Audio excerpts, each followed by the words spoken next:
अमेठी का चुनाव अपने आप में अभी तक हाई प्रोफाइल तो माना जा रहा था, लेकिन जिस तरह से कांग्रेस आरोपों की झड़ी लगाती जा रही है, अब ये क्योंकि सास भी कभी बहुत ही सीरियल से भी ज्यादा दिलचस्प होता चला जा रहा है। स्मृति ईरानी जी केंद्रीय मंत्री इस वक्त हमारे साथ मौजूद हैं। स्मृति जी, बहुत स्वागत है न्यूज नेशन पर आपका।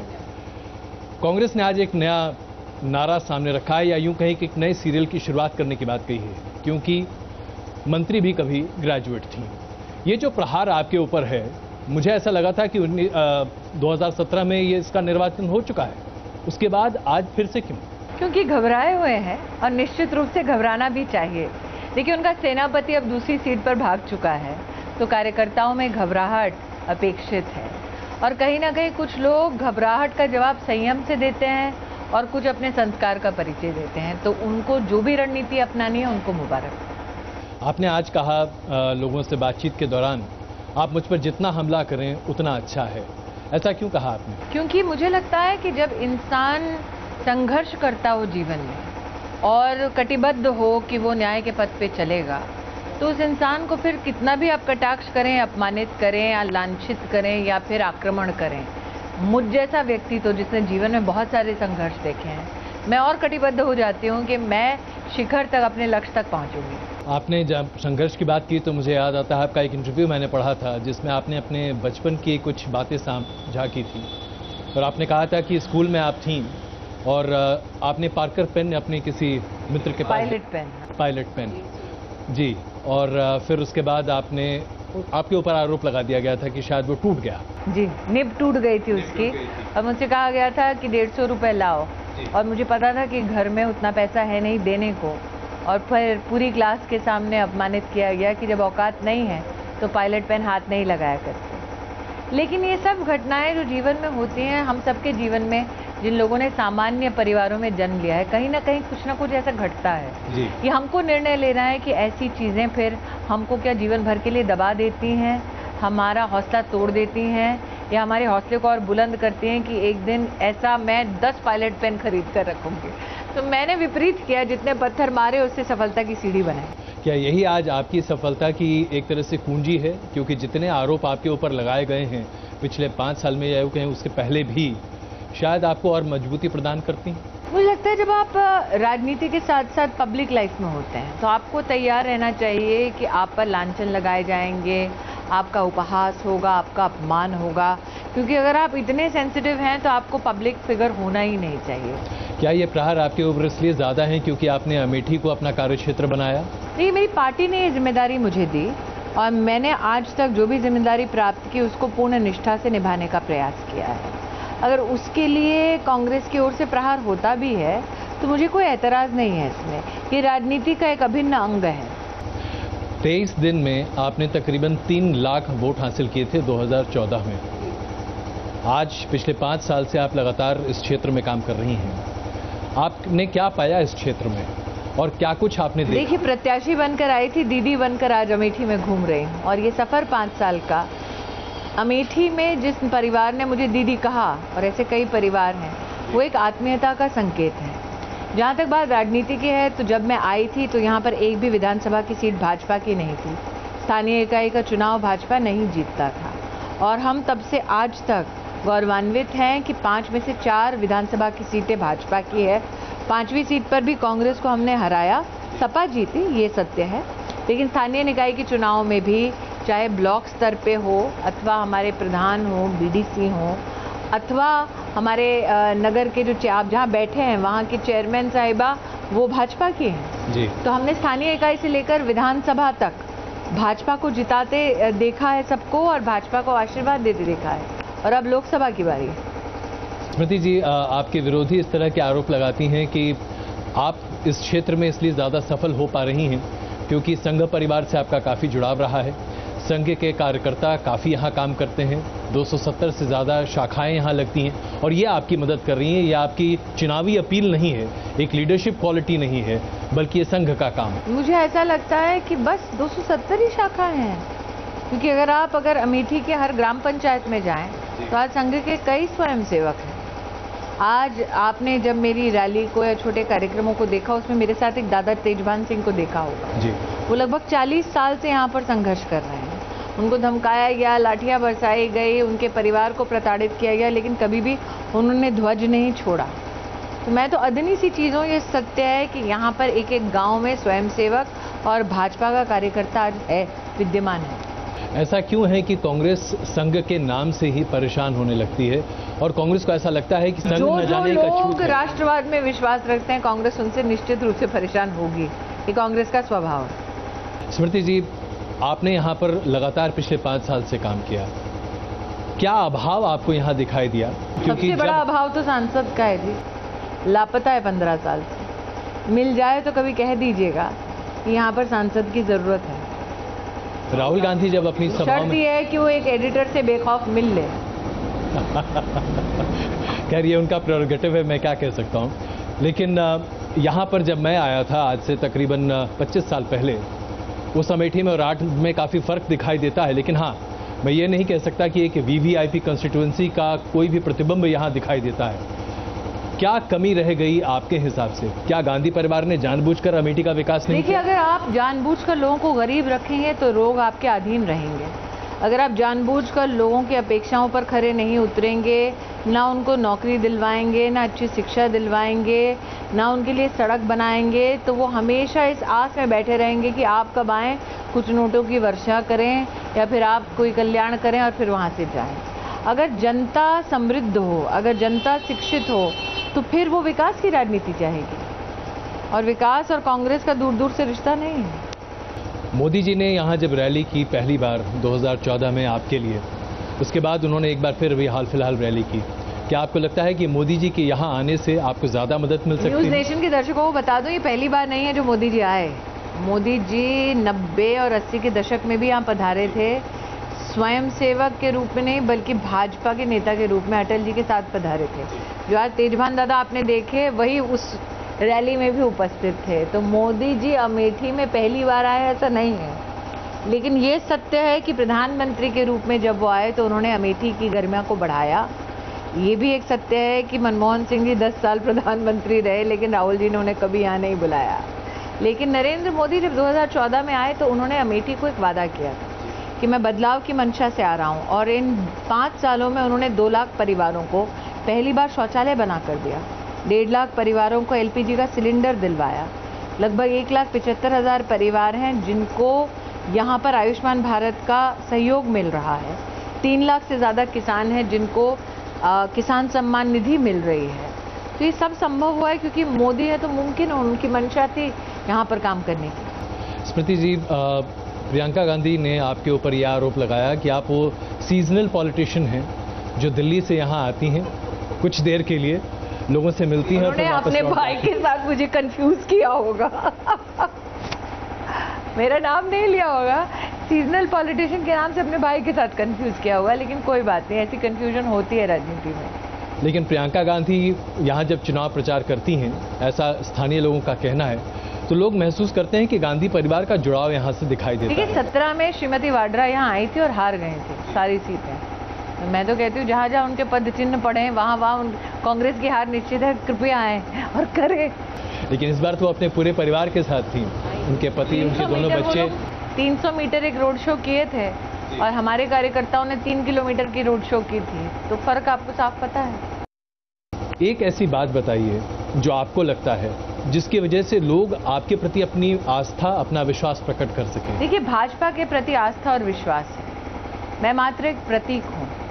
भाजपा की सरकार चाहे वो केंद्र की हो या प्रदेश की हो, दोनों सरकार ने समन्वय से यहाँ पर विकास किया है। मोदी जी ने स्वच्छता अभियान की शुरुआत की तो योगी जी ने इज्जत घर दिया है। मोदी जी ने ग्रामीण आवास की बात की तो योगी जी के सानिध्य में यहाँ 20,000 परिवारों को वो घर मिले हैं।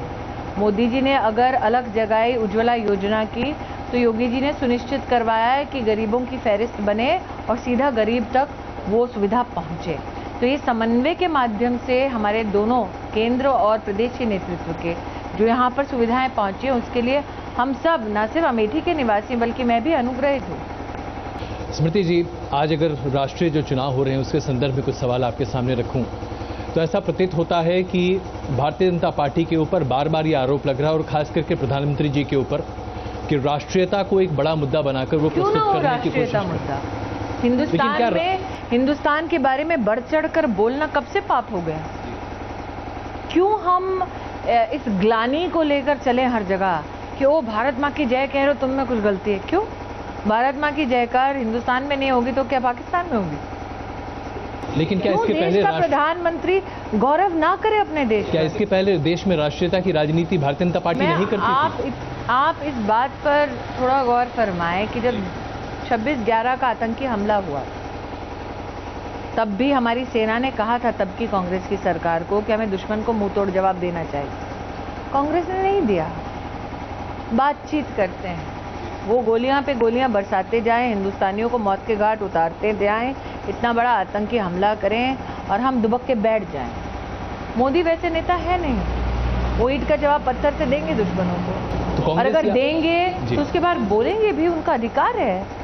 कांग्रेस ये आरोप आपके ऊपर क्यों मढ़ना चाहती है? कांग्रेस इसे आरोप के तौर पर भारतीय जनता पार्टी पर क्यों डालना चाहती है? आप पूरे इंटरव्यू में, इस पूरे चुनाव के संदर्भ में कांग्रेस की ओर से सिर्फ आरोपों की बात कर रहे हैं। विजन कांग्रेस ने नहीं दिया। राष्ट्रीय जब चुनाव होता है तो राष्ट्र जानने के लिए इच्छुक होता है कि वो क्या है जो आप सत्ता में आकर हमारे लिए करेंगे।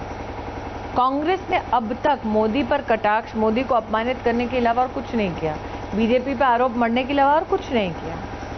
लेकिन कांग्रेस के जो सहकारी या सहयोगी हैं उन लोगों ने क्या कहा कि अगर हमारे पास सत्ता आएगी तो हम मिडिल क्लास पे टैक्स बढ़ा देंगे, यही कहा ना।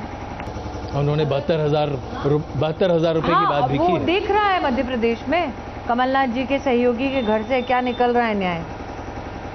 तो वो जो आईटी रेड्स की बात कही जा रही है, कहा जा रहा है कि वो भी सरकार जानबूझकर करवा रही है, एक सरकार ने पैसे रखे थे क्या कमलनाथ के घर पे? आप अजीब बात करें, पहली बार ऐसा हुआ है कि चोर की चोरी पकड़ी जाए और वो कहे अरे जो पकड़ा है, जिसने मुझे पकड़ा है वो अपराधी है।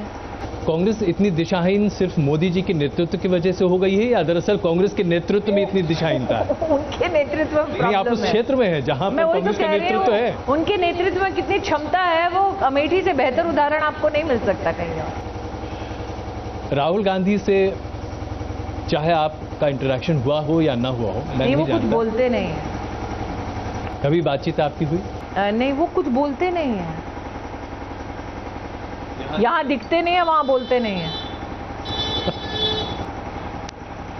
एक और सवाल, जब आप आईएनबी मिनिस्टर थी उस वक्त फेक न्यूज को लेकर आपने एक मुहिम शुरू की थी। जी। क्या वक्त से पहले बहुत सारी चीजें आप कर गुजरती हैं? हिंदुस्तानी महिला की फितरत है, हम वक्त से पहले भी करते हैं, जरूरत से ज्यादा भी करते हैं, लेकिन जब लोग पलट कर देखते तो कहते वो सही थी। आज जब आपके घर में माँ है, पत्नी है, वो हमेशा कहती मैंने कहा था तुमसे।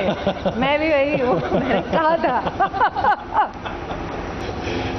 आज जब आप पलट कर देखती हैं और आप देख रही हैं कि फेक न्यूज़ कितनी बड़ी समस्या बनी, किस तरीके से तमाम सोशल साइट्स को और तमाम जगहों को आगाह करने की आवश्यकता हुई, कहा था। ऐसे समय में फिर आपकी अनुभूति क्या होती है? मैंने कहा था वो तो होता है, लेकिन उसके बाद कुछ और आगे भी होता है या नहीं? देखिए, ये सब हमारे अब समाज का एक अभिन्न अंग हो चुका है। हमारी जिम्मेदारी बनती है कि इन चीज़ों से हम लोग हर रोज संघर्ष करें। जहाँ पे महिला को अपमानित किया जाता है, बच्चे को शोषित किया जाता है, ऐसी अगर वारदातें होती हैं तो मेरा आग्रह है कि राजनीति से परे हटकर समाज कल्याण की भावना से हमें त्वरित रूप से फिर अधिकारियों को बता देना चाहिए, क्योंकि राजनीति अपनी जगह है जी, और राजनीति में खींचतान चलती रहती है, लेकिन एक समाज के नाते हमें निर्णय लेना चाहिए। स्मृति जी, आपने अभी 2 करियर की बात की, तो मैं थोड़ा सा आपके व्यक्तिगत जीवन पर भी चर्चा करना चाहता हूँ। आपने जो 2 करियर चुने वो आमतौर पर महिलाओं के लिए बड़े मुश्किल करियर माने जाते हैं, एक एक्टिंग और दूसरा राजनीति। क्या ये आपकी खुद की चाहत रही या आपने खुद को कैसे ड्राइव किया, प्रेरित किया, मैं ये जानना चाहता हूँ। दोनों बहुत मुश्किल है और दोनों बहुत ही एक तरह से भिन्न रहे। मेरे लिए मुश्किल इसलिए नहीं था क्योंकि मेरे जीवन में मैं चाहती हूँ कि अगर आप एक शिखर पर पहुँच जाएं, फिर शिखर पर बैठे रहना बहुत बोरिंग होता है, और मेरे लिए जो भी काम है वो मेरे जीवन का केंद्र बिंदु नहीं बनता। मैं बहुत बैरागी किस्म की अभी व्यतीत होती हूँ शायद, लेकिन मैंने जीवन में जो भी पाया प्रभु की कृपा से पाया, वरना जब मेरा जन्म हुआ तो मुनीर का दिल्ली में मेरे माता पिता तबेले के ऊपर एक कमरे में रहते थे। वहाँ से लेकर यहाँ तक का सफ़र बिना प्रभु की कृपा के संभव नहीं होता। तो ना मैंने जीवन में इस बात को तवज्जो दी कि अरे वाह बहुत बड़ी एक्टर बन गई, ना इस बात को तवज्जो दी कि अरे वाह मैं 3-3 मंत्रालयों की कैबिनेट मंत्री हूँ, 2 वक्त की सांसद हूँ, क्योंकि ये बात मायने नहीं रखती। अंत में हम सबको मिट्टी में मिलना है। 2014 में आपको इस बात का जरा सा भी गुमान था कि आप कैबिनेट मंत्री बनने वाली हों, और वो भी मानव संसाधन मंत्री? बिल्कुल नहीं। मैं आज भी याद करती हूँ, मैं शिमला में थी और मुझे फ़ोन आया प्रधानमंत्री जी का, बेटा कहाँ हो? तो मैंने कहा सर मैं तो शिमला में हूँ। तो उन्होंने कहा कि तुम शाम को नहीं आ रही हो? मैंने कहा नहीं, आपकी मैं शपथ देखने निश्चित रूप से आऊँगी। तो उन्होंने कहा शपथ देखने नहीं आना है, शपथ लेने आना है। मुझे याद है मैं और ईरानी साहब हम दोनों शिमला में थे। हम लोग ड्राइव करके दिल्ली पहुँचे बच्चों के साथ, खाना वाना पकाया, मैं करछी लेके भाग रही थी, पत्रकार घर के बाहर थे और सबसे मैंने विनम्र निवेदन किया कि भैया अभी खाना पका के निपटने दो, साड़ी ढूंढो, जूता खरीदने जाओ, और फिर पहुंची थी। और मुझे पता नहीं था कि मैं कैबिनेट मिनिस्टर बनने वाली हूँ।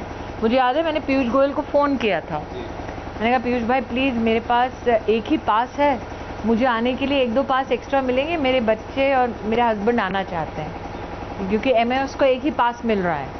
तो उन्होंने कहा किसने कहा तुमको तुम MOS हो? मैंने कहा नहीं मैं बहुत जूनियर हूँ। मैंने कहा नहीं स्मृति तुम कैबिनेट बन रही हो। मैंने कहा क्या बात कर रही हो? स्मृति जी, मोदी जी को मैं 96 से जानता हूँ, लेकिन मैं आपसे पूछना चाहता हूँ, जाहिर से मैं एक पत्रकार के तौर पर उन्हें जानता हूँ, आपने जिस तरह से मोदी जी को देखा है, जो उनके काम करने की शैली है, क्षमता है, जो निष्ठा है, आप उन्हें कैसे नेता के तौर पर देखती रही हैं और क्या आदर्श वो आपके सामने रखते हैं? मुझे याद है कि जब शपथ हुई उसके बाद जॉइंट सेशन ऑफ पार्लियामेंट होना था पहला, और हिमाचल में एक दुर्घटना घट गई थी। वहाँ के कुछ बच्चे छात्र नदी में बह गए थे और मुझे इस बात का बहुत ही मुझे ग्लानि थी, मुझे दर्द भी था। मैंने कहा मैं कैसे बैठकर वहाँ भाषण सुनूं जब मैं जानती हूँ कि वहाँ बच्चों की मौत हो गई। शिक्षा प्रदेश का भी सब्जेक्ट होता है, मात्र केंद्र का सब्जेक्ट नहीं होता। शाम को ये दुर्घटना घटी। मैं हिमाचल में तब कांग्रेस की सरकार थी, मैं मंत्रियों के साथ संपर्क में थी और पूछ रही थी कि आंध्र प्रदेश के बच्चे थे कि बच्चों के माता पिता पहुँचे या कोई सुविधा देनी है, और इस कश्मकश में थी कि मैं जाना चाहती थी, लेकिन अगले दिन जॉइंट सेशन था, राष्ट्रपति जी का भाषण जी, और कैबिनेट के नाते पहला जॉइंट सेशन था, तो बहुत एक गरिमामय स्थिति थी और हम सबको जाना अनिवार्य था।